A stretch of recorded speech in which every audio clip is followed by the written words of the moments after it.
And that's when the pig exploded, and we're like, oh my God, it's bacon! All right, so then getting into today, Wednesday. It's not even the right September, answer. I know, that's a classic. I've been hearing that one for years. September 12th, regular class, because today I get to start separating. But now, we're only like, I don't know, 12 weeks into school. But now I have to record 2 videos a day, one for regular and one for advanced, because we're doing different things. Finally, we've gotten past all the basic training stuff, and my advanced kids are doing a whole different story than you guys. You guys get to read one story, which is awesome, and they get to read a different story that's awesome. So I get to do this twice a day. Yeah. Let's see, and there's a story you're going to have to grab called The Voices, which you can get from my website. If you're home and you're watching this one, you can either just listen to my melodic voice, or you can download it. Either one's good. Your Magic Lens thing, which is the green sheet on the back of your notebook, is due 1 week from yesterday. Friday, you have a book report work day. You'll be halfway through your book this weekend, and we started practicing our 7-element speech thing. On your Notes-a-Majigger, borrow yours, thank you. On the Notes-a-Majigger thing from here, we're going to be doing this bottom part here for a second. So those of you at home, get out your Notes-a-Majigger so we can help you out. Those of you playing the live version, we're going to fill in the next part of your Notes-a-Majigger, which is foreshadowing, because this plays a big role in today's story. Next week, we're going to get to irony, and then after that, we're going to get to the other 5 elements that are on there. Foreshadowing. There's a chance you guys have heard the word foreshadowing in the past. Do we know what foreshadowing is? Yeah. Ooh, what's going to be Eckenbeer? Foreshadowing is when, like, someone predicts the event or the story somehow predicts something that's going to happen. Not bad. It's going to be when there are clues in the story to help you figure out the ending. Our story that we have today, you remember that story we used to read called The Lady and the Tiger? And you guys got all ragey because it just ended, and you're just like, table flip! And I said, we're never going to read a story like that again. Today, we're going to read a story like that again. But here's the trick. There is an ending. The trick is, it stops in the middle of a conversation. No. And if you don't pay attention, you're going to table flip. But if you use the foreshadowing clues, you're going to have one of these, oh my God, oh my God. Did what I think just happened? I'm going to go, uh-huh. And you're like, oh my God. I'm like, uh-huh. But you have to pick up on the clues throughout the story.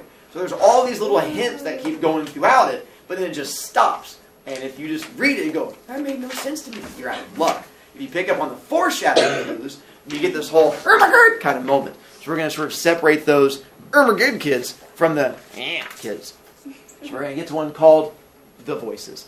So that's where the foreshadowing comes in. So we're going to have these stories, what pops up little clues, and this is a great one for having you little clues. Can we see the picture of the thing? The picture thingy? Today's, I don't have any picture thing for it, unfortunately. Because some stories don't need it, and this is one of those stories where there's nothing needed, because when we get into it, trust me, you'll be fine. So for here, now that you've done that, you can put it aside. All you need is a little story thing. We'll help you out from there. But I will do this one. Do you hear the voices? Oh, trust me, I will. All right, so as we get into this one, you're going to, once again, I'm not having you fill out, like on the back of your note sheet where you had to fill out the thing for the fisherman and you fill out the thing for the Lady and the Tiger. On this one, I'm not having you officially fill the thing out. You're filling it out in your head. That's the scariest place of all. I know. So as we go through, just figure out characters, setting, and what's happening so far to start the story. The voices. Oh my God. The loud scream woke Sam from his sleep. He sat up and flipped on the light next to his bed. A quick glance at the clock on his dresser told him it was 5 o'clock in the morning. It took him a frantic moment to figure out what it was that had woke... Hang on 1 second. Time out. I forgot I got to grab something. No. Elevator eyes. Begin. I wonder what Mrs. Randall thinks right now. Can Mrs. Randall? Okay, much better. All right. Ah! Random kid. Thank you, random kid. Loudon. Oh, yeah. Catch. Oh, yeah. So much fun. All right. Time back in. All right. It took him a frantic moment to figure out what it was that had woken him. It had been a scream. His own scream, he realized. He thought for a moment as to what had caused a scream frightening enough to wake him up. The car crash. The fire. His family dying in the horrible blaze. The images came rushing back into his brain moments before the realization did. The realization that it had been a dream, not real. It had been a vivid dream, It had seemed eerily real, but it had been a dream. Only a dream. He lay back in his bed and concentrated on relaxing. He still had an hour and a half before his alarm would go off for school. He had enough trouble today, with his math test and all, so worrying about a bad dream was the last thing he wanted to do. But man, it seemed so real. It really spooked him. He could almost feel the heat from the fire, hear the screams of his family trapped in the burning wreckage, smell the icky fumes, burning rubber from the inside of the car mixed with the other smells he couldn't quite place and didn't want to. A smell that reminded him of summer barbecues for some reason, and he knew he didn't like it. No. He shook his head and tried to clear the disturbing images from his mind. That wasn't helping. He turned off his bedside lamp and rolled over to go to sleep. In the quiet of his house, he could hear his own breathing, the dog, Nevada, snuffling around downstairs, and the creaks of the house in the night. But it was then, at that quiet moment, in the middle of the night, he heard the voices for the first time. They were soft and foggy, but they were definitely there, and it scared him so badly he wished he was dreaming again. We're gone. No. And then another voice, louder and much clearer. Dead! And there we pause. So, we have our little... See, I told you I was trying to help you guys out with it. I thought that was where's that coming from? The speaker that's right up there, the little white thing. Oh, that's his Where? Yeah, it's just a little speaker, so it goes up there. The thing with yellow lights or green. Well, this, Wait, no, I don't see green. Do you not see it? this thing right here. Oh. The giant white thing that's right there.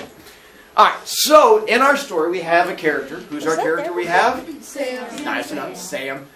Where is our story taking place? It is bad. Nice enough. And when is it taking place? Early in the morning. Early in the morning. And then, what wakes Sam up? His own screaming. A scream. Who's screaming? His And so, and what makes him scream? His family dying in a fire. Nice. Well, A was dream. Was it in a his family? dream. There you go. A dream of his family. There's a slight difference. A dream of his family dying in a fire. And then as he's trying to fall back to sleep, what happens to him? The voices. And what do the voices say? Dead. Two things. Dead. They're, we're coming, and then dead. So that's what we have so far. Sam? So like, if he screamed, what was his parents at this moment? Like, Well, I'm guessing probably in their bedroom. or like, how did they not hear? Well, maybe they did. Maybe we haven't gotten to the part where they come running in. Or maybe like in my house, we're far enough apart, my kids can scream all they want.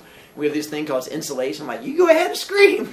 Daddy needs to sleep. And so it depends on how your house is set up. My house, my kids can scream and scream and scream. And there'd be no hearing. Those would be fine. The little dippity dot things that go across there, that means we're jumping scenes. So it's going to like goes beep, and like jumps to a new scene into the story. So now a whole new thing happens. So you have to figure out what new horrible thing is happening to this poor kid. Oh, he said it. His eyes hurt. He was sitting in his first period science class and couldn't believe his bad luck. Mrs. Larks was droning on and on in the front of the room, something about cells and membranes, when his eyes kept bursting into flames. Alright, well, I mean, not actual flames, but it sure felt pretty close. He was just sitting there, trying not to get called on, trying not to think about what a horrible morning he'd had, when all of a sudden his vision went completely white, and he could feel an odd pressure on his eyelids, and then it was gone. Nothing. He could see just fine without a problem. No residual stars in his vision, no need to blink to clear his eyes. The whiteness was gone as quickly as it had come. Sam quickly looked around to see if anyone else had noticed this burst of whiteness or it had just been him. But nobody else seemed to be having a problem. He was looking to his left to see if Trevor had noticed it when his left eye burst into flaming whiteness. This time, he noticed it didn't actually hurt. It just startled him and freaked him out, but there was no actual pain. He stopped for a moment, one eye viewing nothing but a brilliant, shining whiteness, and the other viewing his friend Trevor. He blinked to clear it, and then the whiteness switched eyes. His left eye cleared, just as his right eye burst into a vanilla star. He gasped audibly as the eye change startled him. He still felt no pain, but it was becoming incredibly frustrating. "Mr. Tynes, are you okay?" a voice from the front of the room asked. He spun in his seat to see Mrs. Larks looking at him with concern in her eyes. He stared at her for about 3 heartbeats, and he tried to focus with his only good eye. Mr. Tynes, you're not looking well. Would you like to go to the nurse? With a final burst of cream-colored light, his right eye suddenly filled with a stereo image of his left. His vision had returned. He rose to his feet, feeling surprisingly steady, but scared. His vision was fine, but his mind, or his head at least, most certainly was not. Yes, ma'am, I think I would, Sam replied. May I ask what's wrong? My head hurts is all. I should be fine if I can get some aspirin or something. Well, I hope you feel better. Go ahead and grab the pass off the wall and head down. You can get the homework from a friend when you get back. Thanks, ma'am. I should be fine once I get something for my head. He walked up to the front of the room and grabbed the laminated blue pass off its hook on the wall. He didn't have to turn to feel the eyes of the class on him as he walked out. Even though he was just going to the nurse, he could still feel all the attention being directed at him. He could actually feel the silence in the room as all the eyes behind him followed his progress from the teacher's desk to the door. God, he thought, this is beginning to feel like a really bad dream. They're all dead! He stopped in his tracks with his hand on the door. The voice, the one he'd heard this morning, the one he'd thought was just a bad dream, the deep male voice that haunted his thoughts since that morning. Who's dead? He thought. The thought raced through his head. Is the class dead? Over there, the voice spoke again. He turned to look, one hand still on the doorknob. The class was staring at him. Mrs. Larks was looking at him. He could hear the first few giggles erupt in different places in the classroom. Where? Sam asked out loud. Who's dead? More giggles burst out from within the class. He could hear Trevor's voice asking, Hey man, you okay? Who are you talking to? His teacher's voice again in his ears. No one's dead, Sam. Why would anyone be dead? She paused for a moment and then added, Do you need someone to go to the nurse with you? Sam vigorously shook his head back and forth. No, Mrs. Larks, I don't need that. And then he asked, Did you hear the voice? The guy saying people were dead? Did anyone hear the voice? He scanned the room with his eyes, looking for anyone nodding their head yes, but no one was.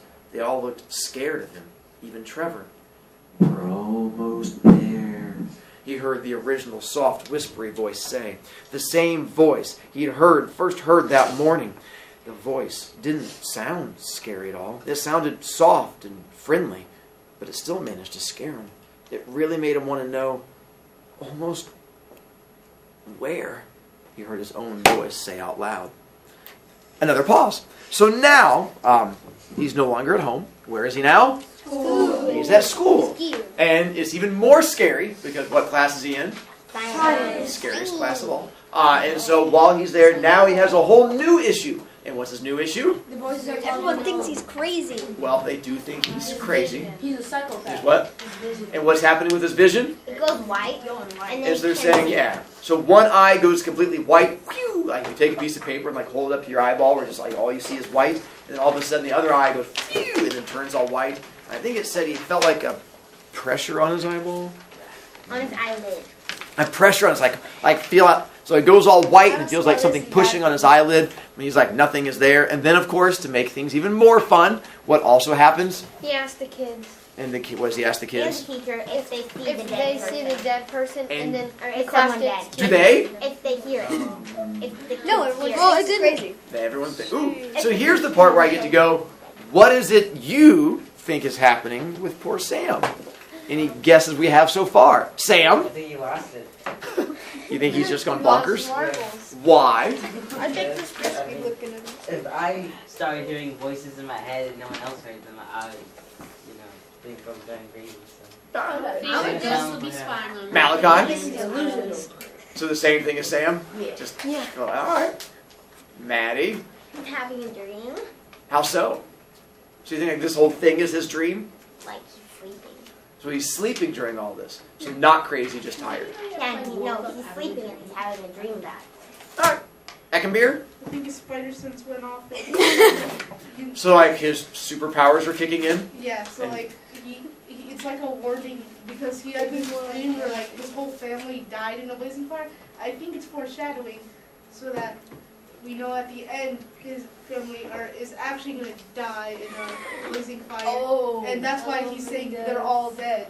Ooh. No. So you killed off. So Eckenbeer killed off his family.